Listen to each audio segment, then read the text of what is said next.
Good evening, everyone. Welcome back once again to Vaesen Behind the Masks. We are up to episode 21 now. So thank you once again to Blake, Sharon, and Jim. And I believe where we left it last week, we were just beginning good old-fashioned heist. All right, Bennett, what are we doing? All right, so I take out my potion of invisibility. Roll a d20. No. Actually, my first thought is the door to the study goes out into like a hallway or something. Yes. Is there a way to, how do I describe this? Get onto the other side of that hallway, sort of thing, so that I'll basically explain. Yeah, we'll get there as we get there. So I'm going to do things. I'm in the kitchen. I'm going to grab a knife. Doesn't need to be particularly severe of a knife. Stow that with my pistol, and I'm going to quietly head out of the house while either leaving the door unlocked or leaving a window open, some way to be able to get back in. Ideally, just leaving the door unlocked. I think the door's going to make too much noise. The front door particularly made a lot of noise coming in. The house is decrepit, it's derelict, it is framed in wood. So would have better luck with a window if you want to slide out without being noisy. Yep, and that is what I want to do. Is it a window I can slide back into? Yeah, because the kitchen's on the ground floor. Yep, okay. Cool, I'll do that then. And then I would like to find a lady of the night. Okay. I don't know where you're going with this, but all right, let's roll with it. Yeah, you've got away with the ladies. Let's just say that. You very, very quickly find we can all agree on yourself. that. You find yourself what you are looking for. Yeah. Excuse me, ma'am. How would you like to make some very easy money? Would you like it, sir? On the knees, standing upright against a wall. How would you like it? Nothing quite like that, I assure you. No, I simply need you to knock on a door for me and make some harmless chit chat. She looks at you up and down. Are you sure you're not a scam or something untoward? No, not at all. And I'll give her some money, like right now. I don't know what a reasonable amount is, but some amount of money to prove that I have the resources. And then say, I simply need. I'm trying to give an old friend of mine, a bit of fun, so to speak. And I thought it would be jolly funny if a lady such as yourself was to knock on his door in the middle of the night and, allure him as you do professionally. Okay, you're a generous man doing this for a friend. Very generous. And I'll tell you what, I'll show you how generous I am. For every minute that you can keep him preoccupied, I'll be even more generous. Give me a persuasion. These girls are pretty good, or manipulation. These girls are pretty good at reading through bullshit. I mean, it's technically not bullshit. I am going to pay her. True, but your intentions are less than honourable. That's true. One success. The lady kind of nods and winks and... Which house? Which man? So, I'll lead her to the house and describe Mr. Osil. And I'll say just 10 minutes, and then I'm going to head back. Mister, what if he wants extra? I'll cover it, whatever it is he desires.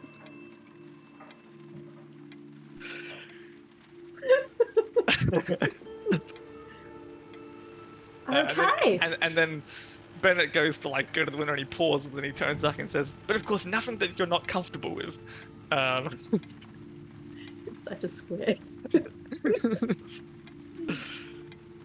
She's like, sure, no problem. Yeah. And yeah. Yeah, now the question I was trying to ask earlier is I want to be able to, when he goes to the door, get to the study. Um, Yes. However the structure of the building makes sense for me. Ideally, I would be like not in his path, but if that's not possible, I'll move past once he's to the door. I'm, Uh, I'm thinking the kitchen, if you kind of think about a floor plan, kitchen will be in the corner of the top right. Study will be about 3 or 4 doors down on the same, so it'll be on the middle left, if that makes sense, with a lounge okay. room over to the far left. Yeah. Um, So the kitchen's just further east of the study by about 3 rooms, yeah, if that makes cool. sense. And if there is anything in the kitchen that I could light up to make it look like the room is occupied, I'll do that too. Yeah, there's a fireplace in there, there'll be candles in there, so that's not a problem at all. Yeah. All right. Now we wait. Yep, so maybe a couple minutes later, not long, because it's about midnight now. You hear a very tentative knock on the door and a yoo-hoo! Cian! And you hear some soft snoring coming down the corridor. What? Ah, what? Yoo-hoo! Hello? Anyone home? And you hear this old man grumble, swearing under his breath as he slowly gets himself up onto his feet and walks down the corridor towards the door. And he'll walk past where the kitchen entrance is on the way down to the door. And then go Yeah. down the right corridor, doors down that foyer. Yeah. So the second I hear like the creaky footsteps past the kitchen, I want to like make my way towards the study. Mm-hmm. Give me a stealth. Uh, Aha! You were upping your manipulation, but you didn't think about your stealth, did you? it's not gonna go well. Oh, got it. Oh no! Oh, thought it had one success. Well done. Bennett the cat burglar. Thank God you weren't carrying your medical bag because that would be rattling. Yeah. So you very stealthily creep down the corridor. You know when you're really, really trying to be sneaky and you kind of do the very exaggerated movement? That's you. I can just imagine Bennett doing that. The Pink Panther theme song is playing in the background. Pretty much. So yes, you go down the 3 doors to your right and then take that last door into the study. And you're here. And meanwhile, you can hear this old man grumbling at this woman who keeps insisting on giving him some sort of love. Any loving will do. He just has to name it. She'll do it, Elle.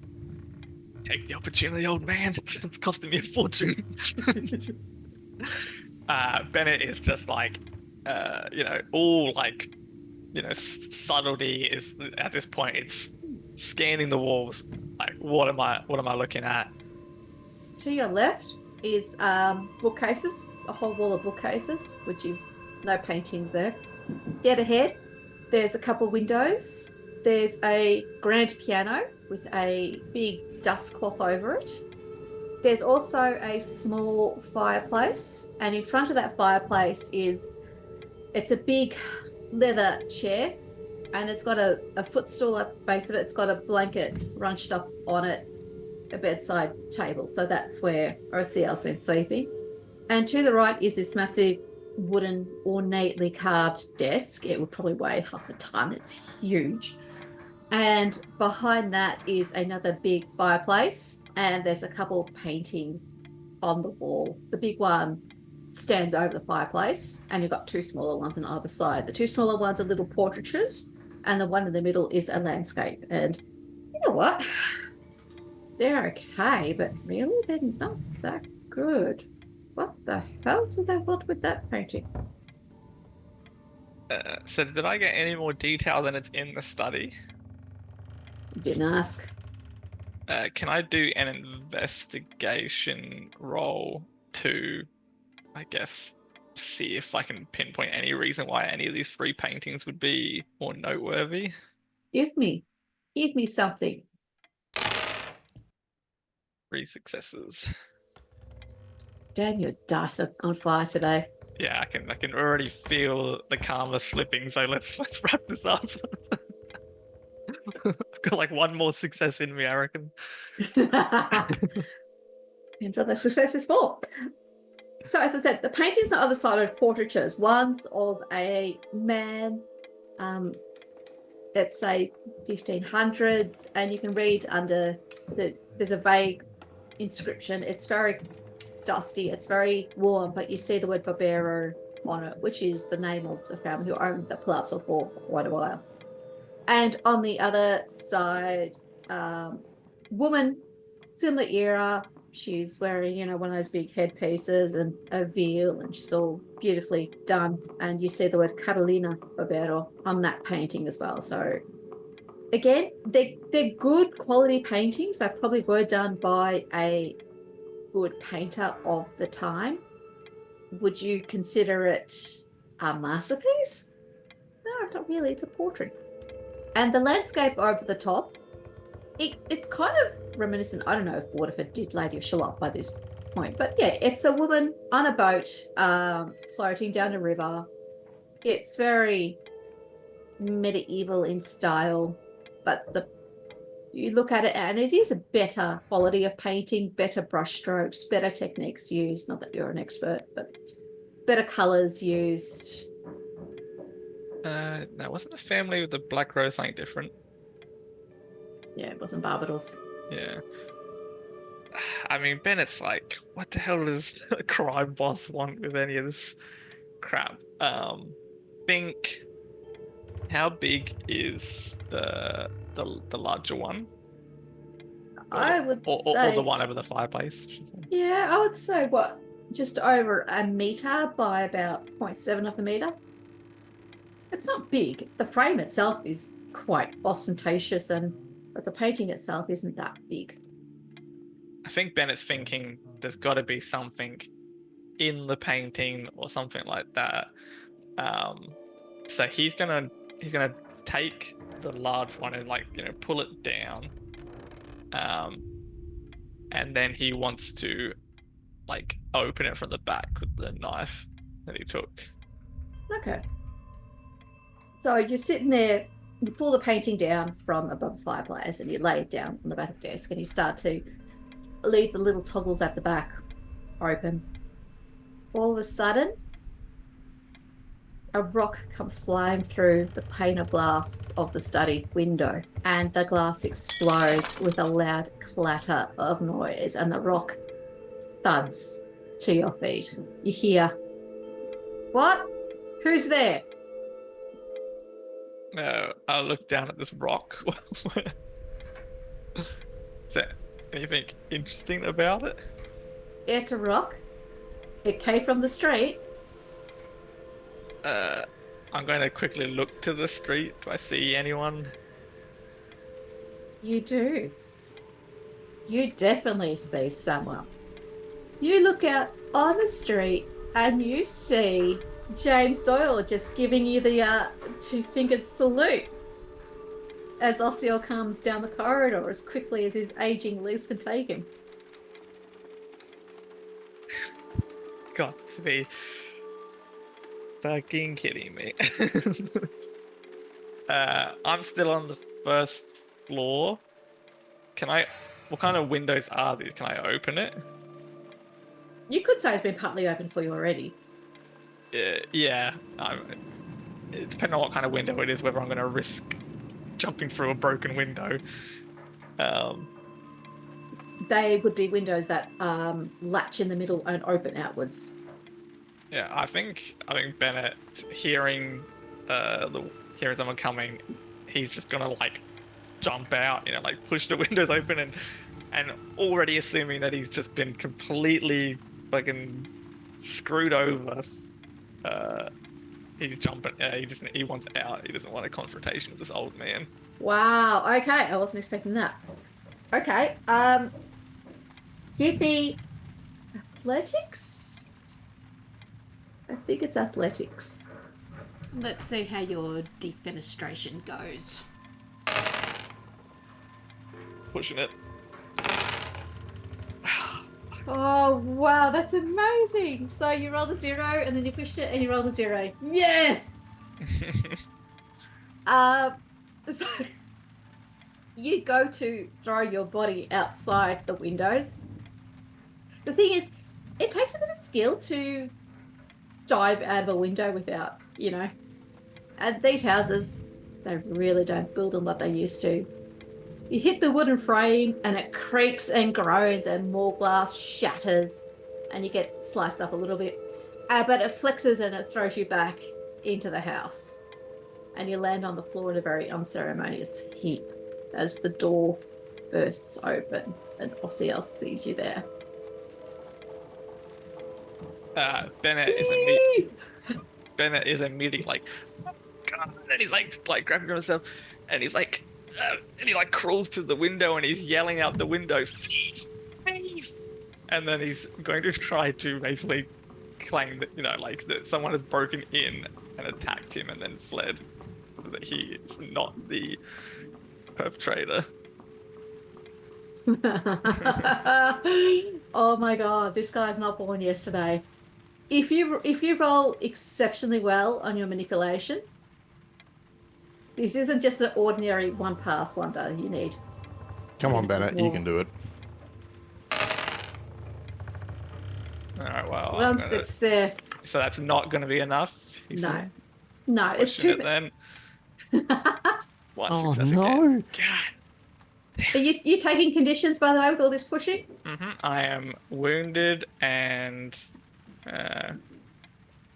why not hopeless? Actually, no, angry. Angry makes a lot of sense right now. I am very angry. You got stitched good and proper. Ossiel looks at you. Thief! Thief! Who are you? What do you want? And he goes by the fireplace and picks up the poker and he holds it up. Thief! Bennett's just gonna sort of like push himself to his feet. I imagine he's like got like a shard of, wounded. I don't know how far that goes. I imagine he's like, there's probably blood involved, right? Like he's probably punctured, stabbed something. And he sort of stands up and he's like, all right, look, I was sent here to take something. I apologize. I don't know why I've been blackmailed, okay? Look, I was sent to steal some bloody painting. It was meant to be in the study. His face goes grey and he starts to breathe heavier. Is he suffering from extreme blood loss too? And he starts to clutch at his chest. Oh, I can't breathe. So many of my PCs would have absolutely no problem with what's going on right now, but it has to happen to Bennett, doesn't it? Oh, that like stupid doctor's bag. I'm gonna be like, oh, my bloody hell! And I'm gonna move over. I'm gonna, I'm going to attempt to administer like first aid, no doctor's bag, or at least I don't think you do much. I don't think they did much back in those days. No, I mean, I imagine it's mostly getting him to sit down. That's basically all you can do. Went off like a hitch. Best burglary ever. Would they have smelling salts or something to make? Yes. I'm sure smelling salts exist. Do I have them on me when I don't have my doctor's bag? I don't know. If you had Agatha with you, no doubt she's packing smelling salts. Yeah. But you don't have any on you. And despite all your attempts, he's going from grey to white. His lips have gone blue. He's wheezing. Do I think the house would have anything? Not unless we're doing smoke enemas. There's no defibs. There's no... Oh, God. Even if I did run out for help, it's midnight in Venice in the 1800s. Who the hell's going to help? And he kind of clutches at you, at your vest, and grips it and pulls it close. Damn you! And his eyes glaze over as he gives one final rattling gasp and perishes. God. And the worst thing about all this is I still don't know if I genuinely need to steal a painting or not. Like, Best stitch up ever. oh my God. I mean, Bennett is absolutely destroyed at that moment. He's checking for a pulse. You're in a room with a dead man. It's not that in itself as a completely contextless statement is not that unusual for Bennett, but circumstance makes it pretty horrible. I think he spends like a long time there. Because I think he sits with the old man, like keeps the fire going, and it's like hours before he does the whole like shutting the eyes thing. Can't quite think of off the top of my head the best way to do it, but he's going to consume his heart. No, he's going to.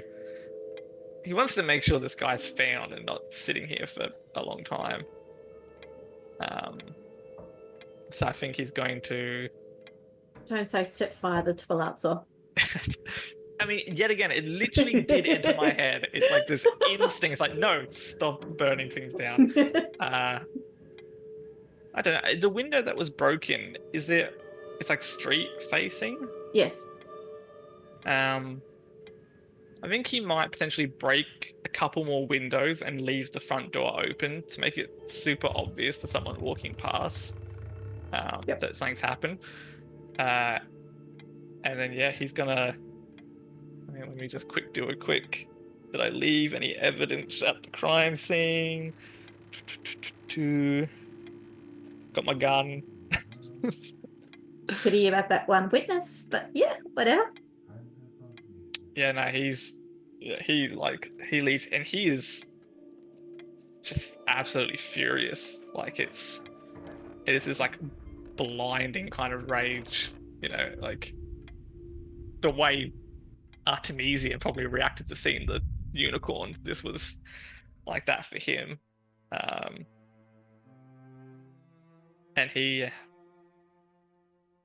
I don't think he goes back to the villa. I think he's going for a drink, which is not really a pastime he partakes in very often, but he's going to do it this time. Yeah.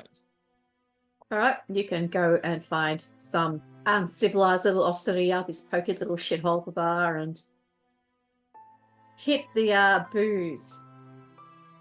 Although I am bleeding, maybe I do go back to. Maybe it's not a smart idea to go drinking while wounded. Chicks dig scars, man. Yeah, I think he does have a flask. So like I don't know, maybe he like tops that up, or it's probably is topped up because he rarely ever drinks. So he's just gonna nurse that, but he is gonna head back to the villa actually because he probably needs to tend to his wounds. Sure. So it's you can rock up to the villa. No one disturbs you. It's in the wee hours of the morning. Yeah, it's like in the room, door locked. Not even because of the fact he's got to take care of his wounds, but he just like couldn't bear the thought of interacting with anyone. And he's going to drink and do surgery on himself. The old 1-2 combo. I like it. All right, we'll leave it. We'll leave you at that. Yeah, I guess then the rest of the night passes somewhat peacefully. Yeah, so the next morning slowly rolls around. All right, so Severine will pay some messenger boys to send off the messages. Take one to 6 different markets in the city, and then 1 to the 6 nearest towns, and hopefully that'll give them some grief for a while.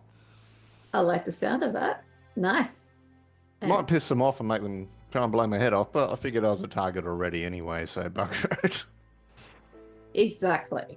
So yes, your missives go out first thing in the morning, so that's all fine and good. One thing you have noticed the house feels a little still sad, but you have that little edge of anxiety that's kind of flared up between your shoulder blades, and you know that Umbra's back on alert. When you're out in the mountains, he was chill, he was cool, but now he's become almost a bit of a nervous wreck. Mm. And it's not affecting you yet, but you can kind of feel it pushing and pushing. Okay. Well, it's useful for now because I think we have plenty of reasons to be. We've got a list of enemies at the minute, so yep, that's all right. Noted. Okay. Otherwise, things kind of somewhat back to normal. Pixies are out in the garden.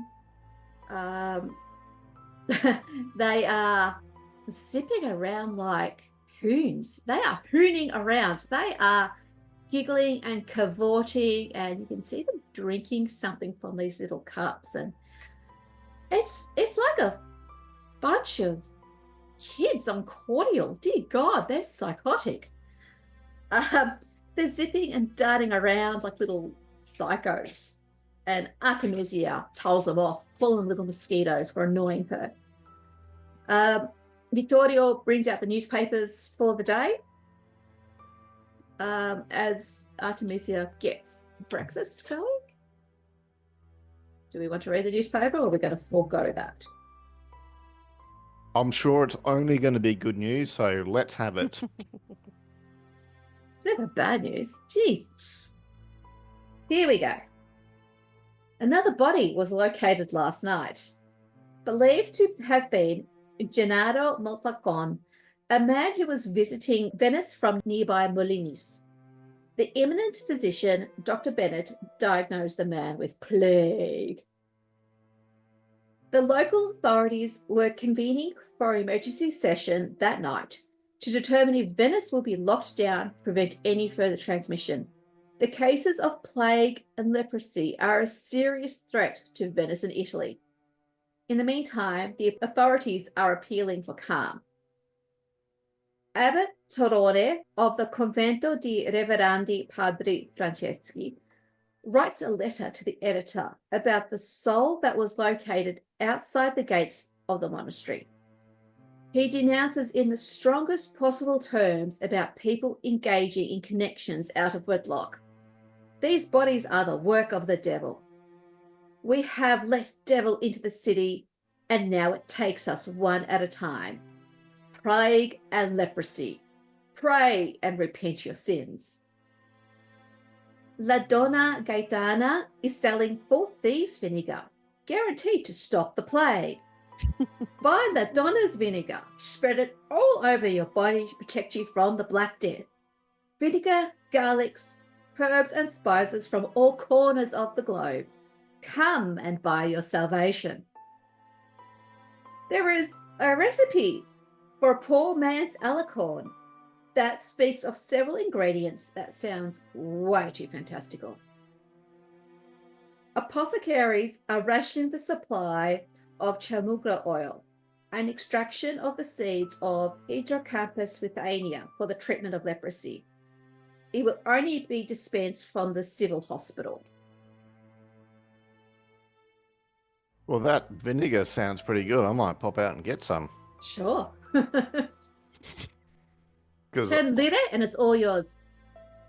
Or a bottle of her finest 4 things. I'll say to the doctor, is this work? Is this going to be good, this vinegar stuff? Oh, I'm absolutely not downstairs. Oh, okay. You're not there, right? All right. He's in the corner of the room rocking. Agatha, you want me to grab you a bottle of this vinegar stuff? I think I will be fine, Verena. I'll try it out. Sure, so you can go see La Donna Gaetana. Not hard to find her. Her address is in the actual newspaper article, so that's easy enough.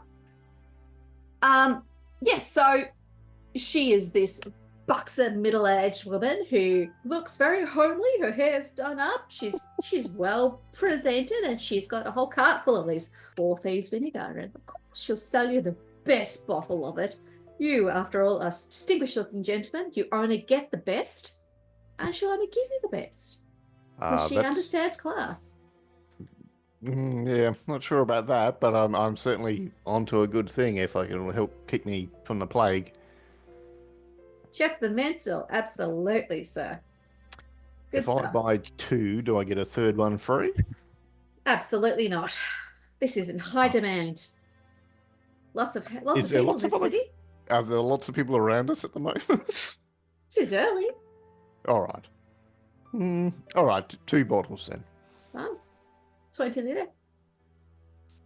Which is like $80. It's expensive. Wow. Yeah. All right, but It's not a this is Timu. an investment in my health. I'm onto a good thing. That's Just it. because he doesn't know shit about medicine, so. The recipe for the poor man's alicorn. Mm-hmm. What does it contain? And actually, not even what does it contain, but what is the byline? Who wrote this? How did it end up in the newspaper? Oh, it's just an advertisement, very similar Just to the an four-piece vinegar. advertisement? Yeah, it's Okay. just like It's a just an traveling advertisement? salesman. Yeah, a tinker little. Yeah. Okay. So there is any indication of where to find this? He's going to set up at a marketplace later on today outside a particular church in Venice. Okay. So Agatha will keep that in mind because an alicorn is another name for a unicorn horn. Coinky dink. Yeah, coincidence. But she's also, as soon as it is a respectable hour to go make morning calls, she is going to go and make morning calls on the ladies who lunch, the gossips. Mm-hmm. She wants to know about the Palazzo Morani. Maybe. Specifically, gossip about woman and two children about 20 years ago. 20 years ago. That's old news, dear. What could you possibly want about stuff that was 20 years ago? What about yesterday? Rita, did you hear what Rita did? Oh my God. Scandalous. Sure, it's very, very troubling, but I do need to know if this young lady with the two children is who I think she might have been. Do you happen to know her name or the name of the children? Or I know it's 20 years ago now, but It's a very long time. If I remember correctly, she wasn't actually part of the Murani family. She was just a lodger. And you hear the ladies kind of all turn and, whisper as they confer with each other. And they, was it Estrelina? Was it Maria? Was it? You can hear them trying to throw names out, basically throwing mud against the wall and seeing what sticks. And one goes, no. I think it was Signora Sforza. and children, do you happen to? I know that is probably so long ago, but surely some of you have had children of the same age and they might have played together in the. Oh, the Morinis kept to themselves. They were very powerful families, huh? They stayed very protected, very hidden. I do understand. Well, thank you for your assistance. No problems, dear. Do you want to play some Briscola? Come. She'll settle down for a game of cards with them. Good. Lose the appropriate amount of money to make them feel better about things. Yep. Cool. So you can spend an hour or so of late morning playing cards. Yeah, so you're doing that. Severino, you've gone out and you've done your bill posting and you head back. I think Anna Rosa was going to come by, so I'll get back to talk to her and hopefully when she's seen it. Yeah, so you hang around during the day. You just help out Vittorio a little bit while you're waiting.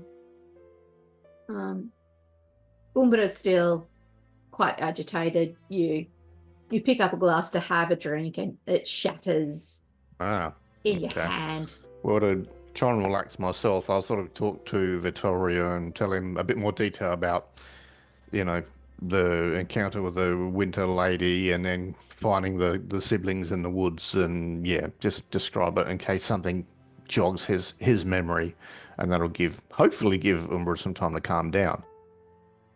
Good, because he's chittering away constantly in the back of your mind, and it's really bloody distracting.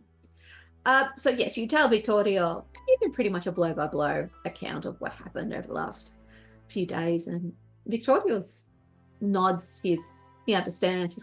It's all very grave, and he understands some of the implications of what's going on. So in terms of Vaesen, it's pretty much a cataclysmic event. It's a big one. It's not quite Krakatoa. More like a Vesuvius. Wait, are you talking about the unicorn or us meeting the Winter Queen, or both? Both. Yeah. Winning. Kind of. But while you're sitting there talking and you're just working quietly, Umbra that anxiety level starts to peter away. It's still there, but it's a little bit less. Yeah. Otherwise, if you want, you have a light lunch, and then Ana de la Rosa will pop past in the early afternoon. I'll give her the Cliff Notes version of meeting the Winter Queen while we were investigating the Plague Doctor thing, and then we met those two siblings from the Order of the Black Rose in the woods. Okay. Any of that jog a bell for her, or make her scream, or run out of the house? Run for the hills.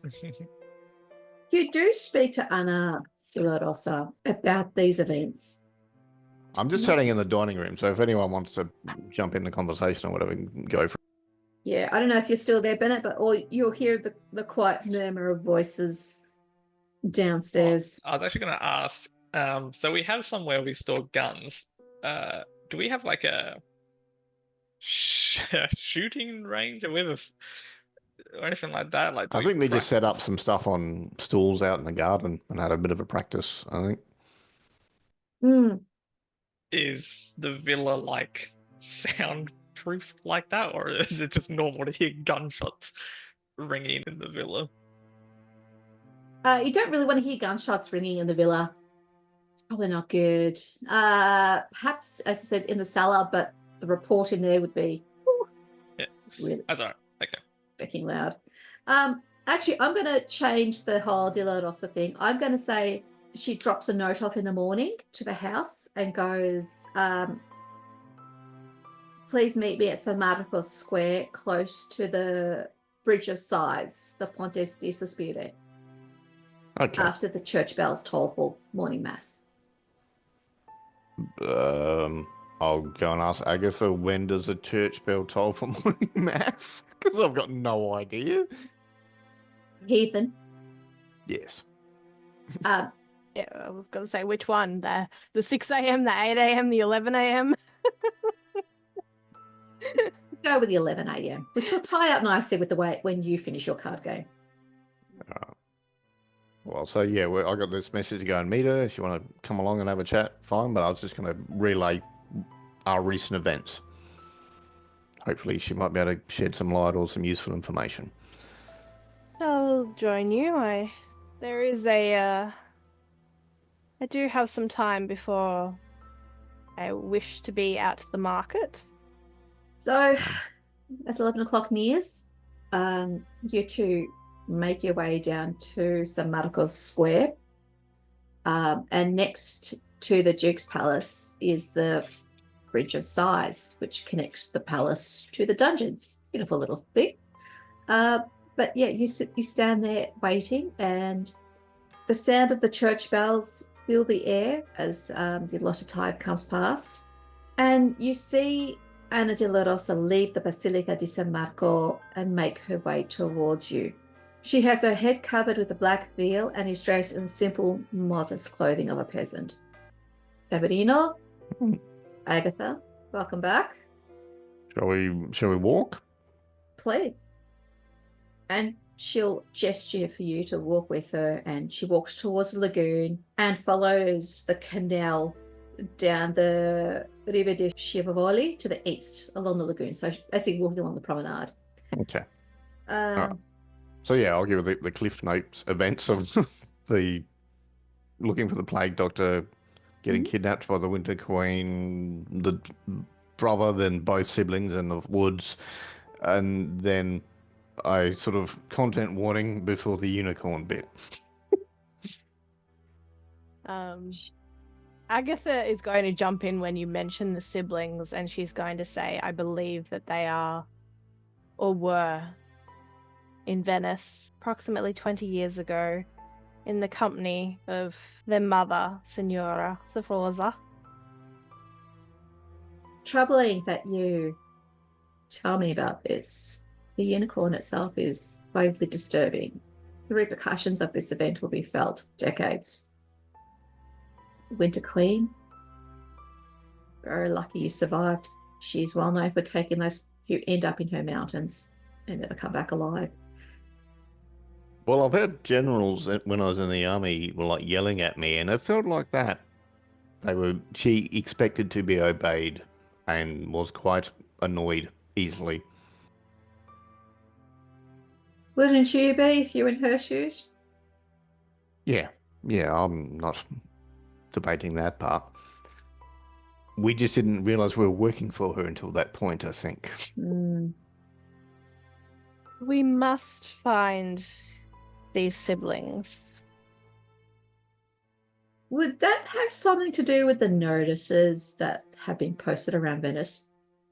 Oh, yeah. And Agatha's going to go notices? I wanted to make it harder for them to get to us because since we met them and they saw Artemisia, I presumed we were targets. Maybe, maybe not. Order of the Black Rose, yes? Sforza rings a bell. That's the name associated with the order. I believe she's high-ranking leader of a cell now. Do you happen to know which cell? No. Italy, they move. They move, yeah. They move. They would... I know this is order business. This is the society business. This is nothing to do with the Benedanti. But my understanding is the Order of the Black Rose moves. So if Sforza has this area, she may well have Italy, France, and Austria, and just be itinerant amongst those places. Where there's a requirement for their services, they will go. So I'm just concerned about what other catastrophes these siblings might bring upon us all. I don't know. I can't help you with that. If the order is indeed in the area in Italy, they will raise their heads once again. But at least this time you have some more knowledge and you are aware of them. And that will give you an advantage. But that's not why you wanted to speak to me, was it? Well, initially we wanted to contact you about there's a plague going around, like some person or creature is infecting people with the plague. I was like, has this happened before? Does this sound familiar? And I was like, we had a list of Vaesen that could do that. And, I've got 5 lists from a roll I got earlier. Since the order here perished, we have been stepping into the breach as much as we can. This Vaesen that you're hunting, we call it the Babu, or the Uomo Nero, the black man. This Vaesen is new. It never existed before. So something has created it. We've been investigating the Babu now for months. It seems to appear and disappear at will anywhere around Venice during the night. We've been trying to patrol the streets to safeguard Venice, but we are exhausted and we are few. We cannot man every corner. That's why we need your help. Gennaro Motfakon, who was killed 2 days ago by this creature, was one of ours. However, what I can tell you, the Babul never existed until the churchyard at the Lazzaro Vecchio was disturbed. I have a feeling that's where those secrets are. That will explain a lot about what's happening. I need you to go to the Lazzaro and find out what has created the Babul. What has happened to set him on this path of vengeance and destruction? Yeah, we can look into that. Good. I will have a man with a boat to take you to the Lazzaro. It's just off the coast of Lido on the other side of the lagoon. Once you're there, see if you can find anything to help us understand what is happening. We'll give you a ferryman, but that's all we have. So you'll be doing this on your own. Yes, well, Severino, if we are to go to the Plague Island, I think perhaps we should fetch the doctor. Yes, yeah, I was just thinking the same thing. We'll need his expertise in order to stay safe, because we'll no hope to anyone if we all get infected. So, okay. Boat will leave tomorrow at 5 o'clock to work with the tide, but it'll be outside your villa. Would that be satisfactory? Thank you, Senora. You have done more than enough. Keep this city safe, and I am very sorry for your loss. Grazie mille. Thank you. We shall assist in any way we can. Very good. Godspeed. I wish you well. And with that, she'll leave you to it. She'll walk away. And Severino, would you mind joining me at the market for Okay. a brief? Was This morning in the newspaper there was a reference to a alicorn, which I'm not sure if you are aware that an alicorn is another name for a unicorn horn. I didn't know that, and he's kind of nodding as he's putting some of this vinegar stuff on his underarms and a bit on his chest, and Yes. If we are searching for a murderer of a unicorn, I do not believe that they are advertising themselves, but it would not hurt to go and see what wares this peddler is offering. Yeah, sure.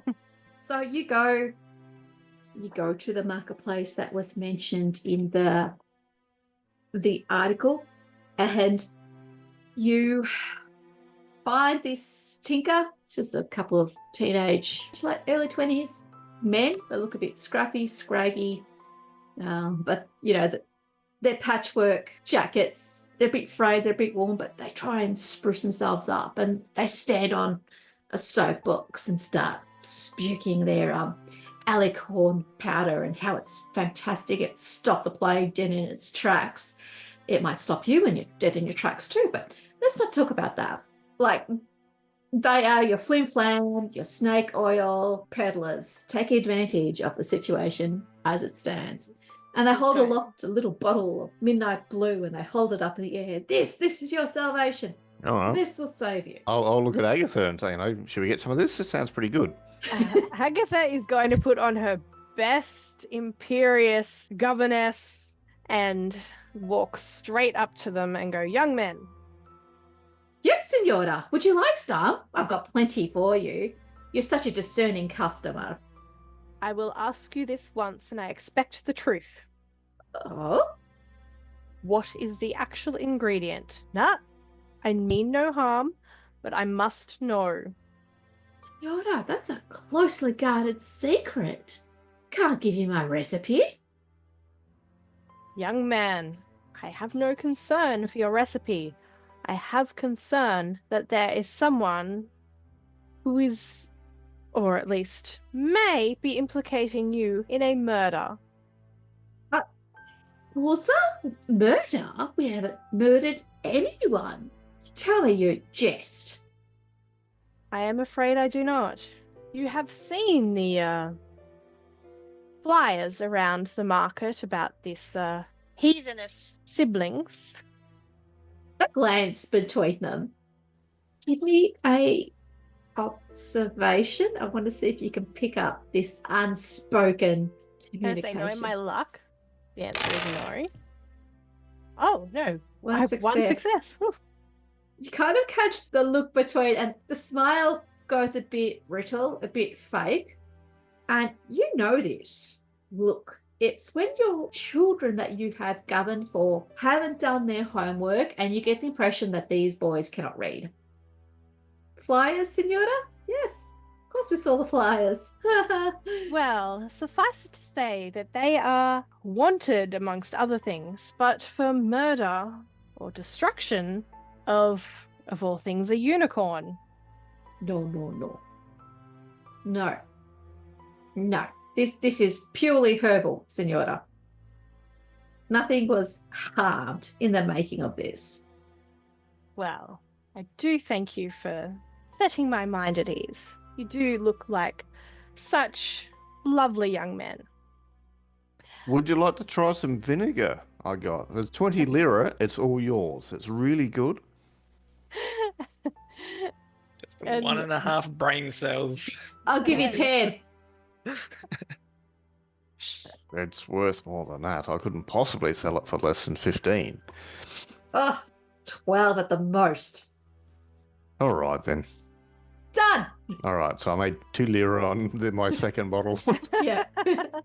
But Agatha is going to describe the siblings to them Mm-hmm. and say, I understand that you do move around a lot plying your trade. If you do see these, and she'll slip him a little coin, could you send word to the villa and let us know? Sure. I guess that's good. We're going to leave it for tonight. Things are afoot. I love it. Blake, sorry. Your stitch up is coming. Sharon, your stitch up's been had. Jim. I hope everyone had fun tonight. I will see you all Yes. next week. Good night, everyone. Bye. Right.